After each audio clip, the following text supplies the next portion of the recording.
श्री राधा द्वारा भगवान कृष्ण की प्रेयसियों का वृतांत कहना। भगवान नारायण कहते हैं, श्री राधा परमात्मा श्री कृष्ण की समुज्जल सभा को अपनी कांति से सदा आच्छादित करती हैं। सखियों का दिया हुआ दुर्लभ पान उनके मुख में शोभा पा रहा है। वे स्वयं अजन्मा होती हुई भी अखिल जगत की जननी हैं। उनकी कीर्ति और प्रतिष्ठा विश्व में सर्वत्र विस्तृत है। वे भगवान श्री कृष्ण के प्राणों की साक्षात अधिष्ठात्री देवी हैं। उन परम सुंदरी देवी को भगवान प्राणों से भी अधिक प्रिय मानते हैं। नारद रासेश्वरी श्री राधा की इस अनुपम झांकी को देखकर गंगा का मन तृप्त ना हो सका। वे निर्निमेष नेत्रों से निरंतर राधा सौंदर्य सुधा का पान करती रही। मुने, इतने में राधा ने मधुर वाणी में जगदीश्वर भगवान श्री कृष्ण से कहा। उस समय श्री राधा का विग्रह परम शांत था।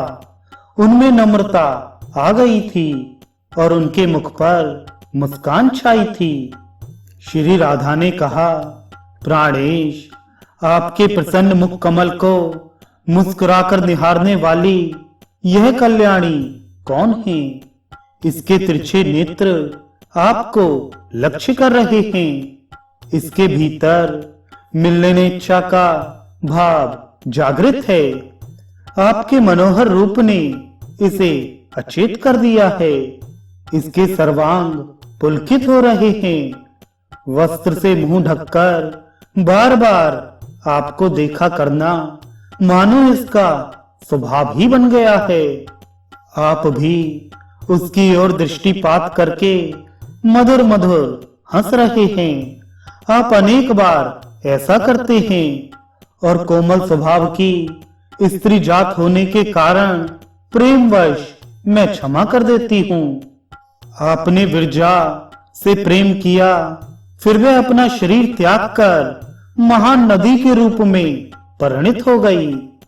आपकी सत्कीर्ति स्वरूपिणी वह देवी नदी रूप में अब भी विराजमान है।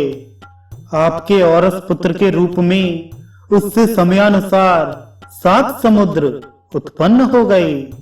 प्राणनाथ, आपने शोभा से प्रेम किया, वह भी शरीर त्याग कर चंद्रमंडल में चली गई। तदनंतर उसका शरीर परम स्निग्ध तेज बन गया। आपने उस तेज को टुकड़े टुकड़े करके वितरण कर दिया। रत्न, स्वर्ण, श्रेष्ठ मणि, स्त्रियों के मुख कमल, राजा पुष्पों की कलियां, पके हुए फल, लहलहाती खेतियां, राजाओं के सजे धजे महल, नवीन पात्र और दूध, ये सब आपके द्वारा उस शोभा के साथ कुछ कुछ भाग पा गए। मैंने आपको प्रभा के साथ प्रेम करते देखा। वह भी शरीर त्याग कर सूर्यमंडल में प्रवेश कर गई। उस समय उसका शरीर अत्यंत तेजोमय बन गया था। उस तेजोमयी प्रभा को आपने विभाजन करके जगह जगह बांट दिया। श्री कृष्ण, आपकी आंखों से दूर हुई प्रभा अग्नि, यक्ष, नरेश, देवता, वैष्णव जन, नाग, ब्राह्मण, मुनि, तपस्वी, सौभाग्यवती स्त्री तथा यशस्वी पुरुष, इन सबको थोड़े थोड़े रूपों में प्राप्त हुई। एक बार मैंने आपको शांति नामक गोपी के साथ रास मंडल में प्रेम करते देखा था। प्रभु, वह शांति भी अपने उस शरीर को छोड़कर आप में लीन हो गई। उस समय उसका शरीर उत्तम गुण के रूप में परिणित हो गया। तदनंतर आपने उसको विभाजित करके विश्व में बांट दिया। प्रभु, उसका कुछ अंश मुझ राधा में, कुछ इस निकुंज में और कुछ ब्राह्मण में प्राप्त हुआ। विभो, फिर आपने उसका कुछ भाग शुद्ध सत्य स्वरूपा लक्ष्मी को, कुछ अपने मंत्र के उपासकों को, कुछ वैष्णवों को, कुछ तपस्वियों को, कुछ धर्म को और कुछ धर्मात्मा पुरुषों को सौंप दिया। पूर्व समय की बात है, क्षमा के साथ आप मुझे प्रेम करते दृष्टि गोचर हुए थे। उस समय क्षमा अपना वह शरीर त्याग कर पृथ्वी पर चली गई।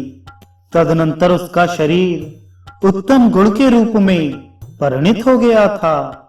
फिर उसके शरीर का आपने विभाजन किया और उसमें से कुछ कुछ अंश विष्णु को, वैष्णवों को, धार्मिक पुरुषों को, धर्म को, दुर्बलों को, तपस्वियों को, देवताओं और पंडितों को दे दिया। प्रभु, इतनी सब बातें तो मैं सुना चुकी।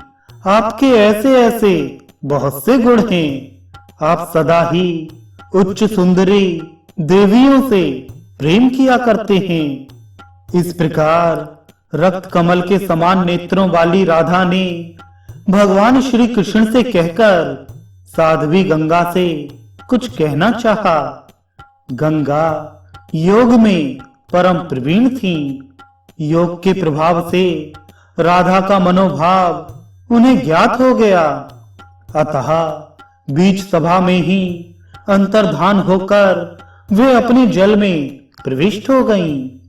तब सिद्ध योगिनी राधा ने योग द्वारा इस रहस्य को जानकर सर्वत्र विद्यमान उन जल स्वरूपिणी गंगा को अंजलि से उठाकर पीना आरंभ कर दिया।